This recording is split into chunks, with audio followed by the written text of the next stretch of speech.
Danilo, tá gravando já, viu? Tá. Danilo, tá gravando aqui, ó. Hã? Tá gravando, começou a gravar. Bora, só tem um cartão aqui, vai encher. Não, pera, eu vou só aqui passar dessa fase. Tá jogando o quê? Ah, Super Mario, pô. Aqui é a minha camiseta. Cara, você lembra daquele live action do Super Mario, cara? Cara, que porcaria, hein? Live action do Mario? Bem, olá. Eu sou o Danilo Queiroz e está começando agora mais um Univerplay, a sua dose temporádica de conhecimento sobre o audiovisual. Mesmo iniciando o episódio no meio de um desgosto dessa magnitude que é falar desse filme do Super Mario, ele até que adianta bastante o nosso tópico de hoje. Mas antes de qualquer coisa, vamos lembrar do nosso momento atual. Recentemente foi divulgado pela Warner Bros. O primeiro trailer do filme Pokémon Detetive Pikachu, mostrando uma prévia da história onde uma das espécies mais conhecidas da franquia de monstrinhos de bolso dá as caras. Só que usando um chapeuzinho bonitinho e falando. Oh my God! You can understand me! Stop! I've been so lonely! They try to talk to me all the time. All they hear is Pika Pika. You can hear him, right? Pika Pika! Yeah, Pika Pika Pika, he's adorable. You're adorable. They can't understand me, kid. Can no one else hear him? O trailer, que já tem quase 50 milhões de visualizações no YouTube, foi recebido de modo meio dividido pelo público. Enquanto uma parcela ficou bastante impressionada com o trabalho para recriar os monstrinhos no filme, a outra ficou um pouco mais preocupada, pelo fato de Detetive Pikachu não trazer o conhecido protagonista Ash Ketchum, sem falar no uso de um jogo da franquia para basear todo um longa-metragem. Pode até parecer um pouco hipócrita a preocupação do público, sendo que os filmes e séries já existentes baseados em Pokémon têm todo o seu material vindo da franquia do jogo de mesmo nome. No entanto, se formos observar o quanto Hollywood não se dá bem com adaptações de games para as telonas, talvez eles estejam certos em se preocuparem. Então, sopre a fita do seu Nintendinho, pega o controle do seu console e reclame do lag da internet no jogo de tiro online, porque o Univerplay de hoje vai falar sobre live actions baseados em videogames. Por que Hollywood simplesmente não acerta?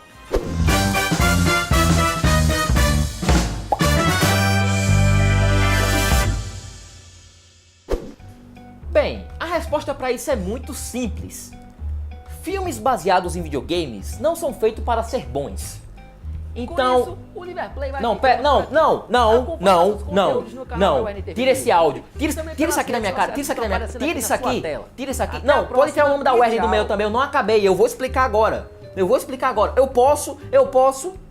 Posso? Obrigado. Vamos começar? Beleza.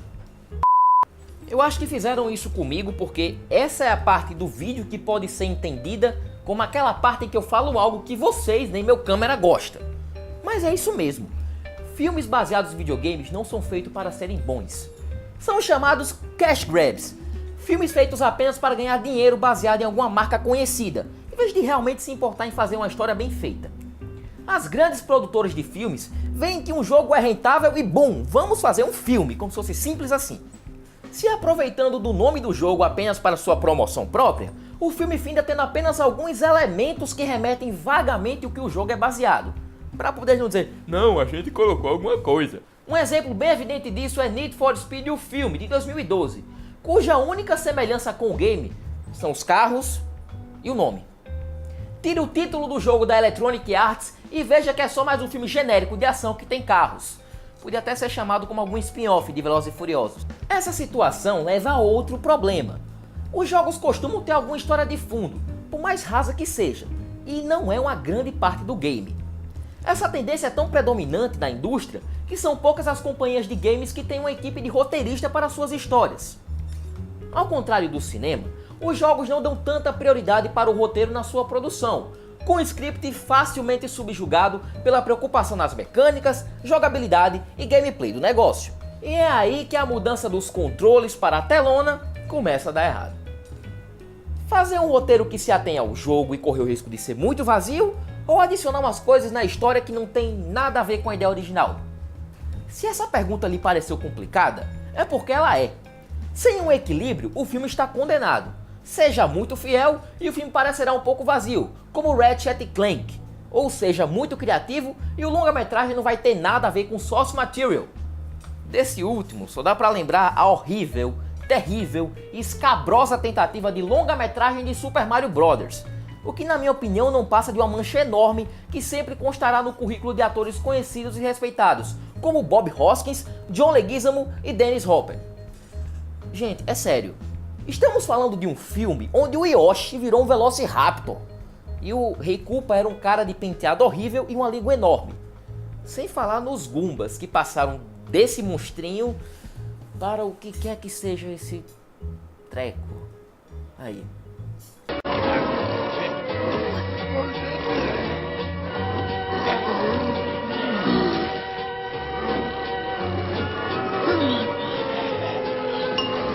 Como se isso já não bastasse, Hollywood não sabe escolher quais histórias adaptar.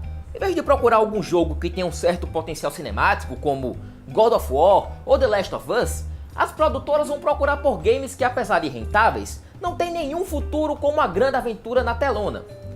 Na verdade, é estranho falar sobre esse critério que eles usam para fazer isso, já que os fãs se demonstram até que ávidos por um filme dessas franquias, sendo certeza de um dia no certo. Mas aí você vai vir me dizer que um filme como Street Fighter tem história para ser estendida por mais de 1 hora de duração? Claro que não. Em contraponto ao detalhe de pouca história para muito tempo, também tem um problema de muita história para pouco tempo. Vamos tomar, por exemplo, o live action de Warcraft. Os caras condensaram um jogo com a história cheia de personagens em 2 horas, quando tradicionalmente pode levar dezenas de horas para explorar qualquer título da franquia. E aí, para meter todo mundo no meio do filme, tem essa imprensada que prejudica demais aquilo que você está assistindo. Tudo isso para conseguir capitalizar e ganhar dinheiro em cima das tendências das indústrias de games. No entanto, esses cash grabs levam a outro problema grande em adaptações de videogames. O filme adaptado, por mais que seja baseado, ele não é um jogo. O grande ponto dos games é a interatividade, você ali com o controle na mão, conduzindo as ações do seu personagem. Isso é algo que o cinema não permite que você faça. Você não está no controle de nada, é apenas um mero espectador dos acontecimentos. E ainda que tenha um roteiro que te deixe imerso e concentrado na história, a falta de interatividade é um ponto negativo. No momento que essa é deixada de fora da equação, toda a graça do negócio deixa de existir. Por exemplo, se a gente for ver as outras adaptações, tipo quadrinhos, livros e até música. Quando você escuta a música, vê um quadrinho ou lê um livro, você procura imaginar aquela cena na sua cabeça. Quando esses são adaptados para o cinema, você meio que é dispensado desse serviço de pensar como é, porque o estímulo sensorial está sendo ali na telona. Só que há um pequeno problema quando é de games para o cinema. Porque nos games você controla. Se no cinema você não controla, você fica perdendo parte da experiência em vez de ganhá-la. E até por isso que esse negócio de adaptação talvez não dê muito certo. Mas agora vamos a alguns espaços para esclarecermos uma coisa. Percebam que eu só falei de Hollywood e live actions. Isso porque alguns outros países conseguem ter produções muito fiéis e interessantes, releituras refrescantes do game que você é fã. Seja em animação ou até em curta-metragem, às vezes é possível recriar todo esse clima que deixou os jogadores boquiabertos em seus computadores ou videogames. Para isso, eu cito o curta-metragem russo Papers, Please, baseado no jogo de mesmo nome criado por Lucas Pope, onde você está na pele de um oficial de imigração do fictício país de Arstotzka, lidando com vistos e passageiros diversos na fronteira.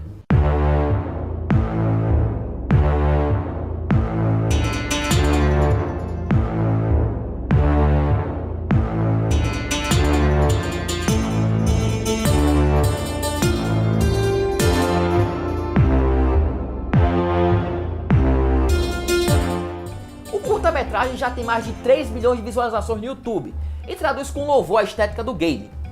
Além desse, também tem um live action do jogo Ace Attorney, feito no Japão, sem falar nos diversos filmes da franquia proveniente de Pokémon.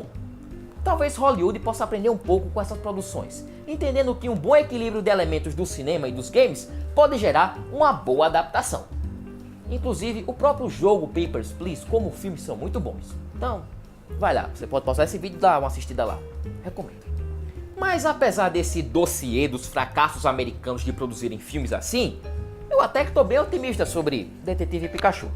Eu vou te explicar o porquê. Detetive Pikachu, mesmo sendo um spin-off de Pokémon, possui um grande potencial cinemático.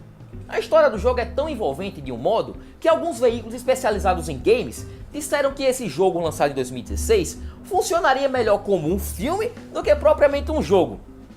E pelo trailer, acho que talvez esses caras possam estar certos. A aparência dos monstrinhos e a estranha combinação do Pikachu com a voz do Ryan Reynolds pode nos dar finalmente uma boa adaptação de game em Hollywood. Ou apenas uma tremenda decepção. Mas isso nós só descobriremos em 2019, após o lançamento do filme. Listen up. We got ways to make you talk. Or mime. Yeah. So tell us what we want to know. Pipe. Yes, okay, I can. Shoving. Pushing. My problem is that I push people away and then hate them for leaving. E assim vamos encerrando o Niverplay de hoje. Acompanhe este conteúdo e toda a nossa programação no canal do YouTube da UNTV, além de acompanhar nossas redes sociais que finalmente podem aparecer aqui na tela. Assim, eu vou me despedindo. Até a próxima e tchau!